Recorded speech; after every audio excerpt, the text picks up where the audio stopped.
नमस्कार, ये आकाशवाणी शिमला है। अब आप राजकुमारी चंदेल से प्रादेशिक समाचार सुनिए।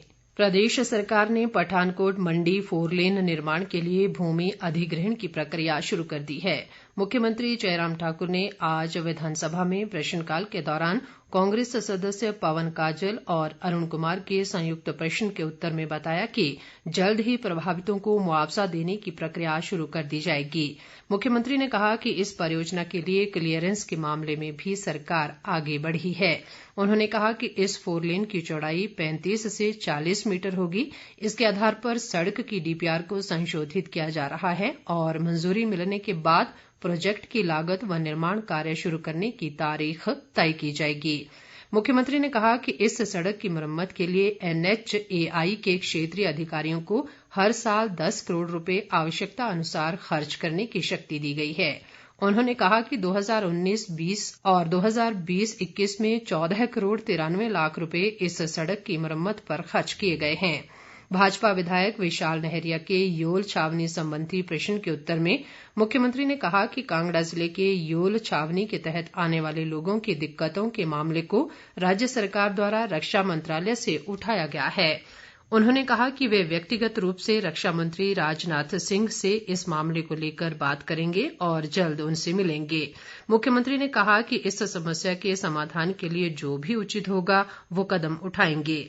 भाजपा के जियालाल के सवाल पर कृषि मंत्री वीरेंद्र कंवर ने कहा कि कृषि कोष के लिए किसान 7.5 लाख रुपए तक ऋण ले सकता है। ब्याज पर 5% तक की सब्सिडी का लाभ 3 वर्ष तक के लिए दिया जाएगा और 2 वर्ष के लिए 3% तक सब्सिडी का लाभ दिया जाएगा।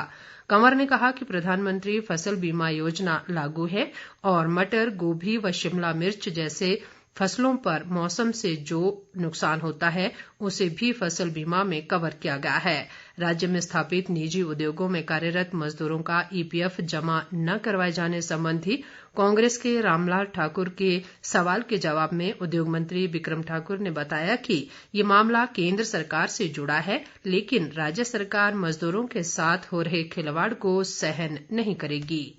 प्रदेश विधानसभा में विपक्षी कांग्रेस ने आज एक बार फिर सदन से वॉकआउट किया। विपक्ष के नेता मुकेश अग्निहोत्री ने सदन की बैठक आरंभ होते ही विधायक सुंदर ठाकुर को कोरोना के नाम पर डिटेन करने और उनके होटल परिसर में हुड़दंग मचाने का मामला उठाया। उन्होंने कहा कि सुंदर ठाकुर ने कुल्लू SP ऑफिस में धरना दे रखा था, लेकिन इसी दौरान वहां एक पुलिस कर्मचारी के कोरोना पॉजिटिव पाए जाने के नाम पर पुलिस अधीक्षक ने पूरे SP ऑफिस को अपने स्तर पर ही कंटेनमेंट जोन घोषित कर दिया, जबकि कंटेनमेंट जोन घोषित करने का अधिकार केवल DC के पास है। इसी दौरान विपक्ष ने सदन में हंगामा शुरू कर दिया और दोनों तरफ से खूब शोरगुल हुआ। विधानसभा अध्यक्ष विपिन परमार ने इस दौरान दोनों पक्षों को शांत करने का प्रयास किया, लेकिन विपक्षी सदस्य अपनी सीट पर खड़े होकर शोरगुल व नारेबाजी करते रहे और बाद में विपक्ष ने इस मुद्दे पर सदन से वॉकआउट कर दिया। इस बीच विपक्ष के वॉकआउट के बाद मुख्यमंत्री जयराम ठाकुर ने कहा कि विधायक सुंदर ठाकुर के होटल में अतिक्रमण का मामला अदालत में लंबित है।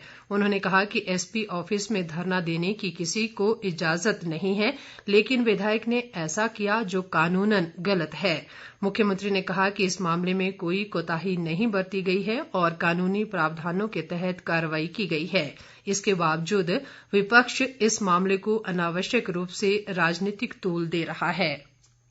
स्वास्थ्य मंत्री राजीव सैजल ने पर्यावरण संरक्षण व संवर्धन के लिए पौधरोपण को बेहद आवश्यक बताया है।